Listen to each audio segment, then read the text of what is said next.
গোমতী নদীতে জলে তলিয়ে গেল এক ব্যক্তির নাম বিল্লাল মিয়া, বয়স আনুমানিক 30 থেকে 35। বাবার নাম আয়ুব আলী। সংবাদে জানা যায়, শুক্রবার উদয়পুর শালগড়া স্থিত সমতল হদ্রা এলাকায় দুপুর 2টা নাগাদ গোমতী নদীর জলে তলিয়ে যায়। পরিবারের লোকেরা অনেক খোঁজাখুঁজি করার পর জানতে পারে যে গোমতী নদীর জলে তলিয়ে যায়। তৎক্ষণাৎ এলাকাবাসীরা কাঁকড়াবন অগ্নি নির্বাপক দপ্তরকে খবর পাঠায়। খবর পেয়ে ছুটে আসে অগ্নি নির্বাপক দপ্তরের কর্মীরা। অগ্নি নির্বাপক দপ্তরের উদ্ধারের কাজে কর্মীদের সরঞ্জাম না থাকায় এনডিআরএফ কর্মীদের খবর দেওয়া হয়। পরবর্তী সময় এলাকাবাসীরা উদ্ধার কাজে সক্ষম হন। আমি নাম কি?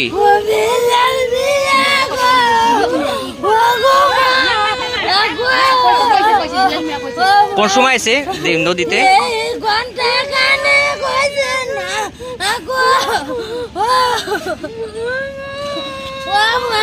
স্নান করতে এসে না মাছ ধরতে এসেছিল?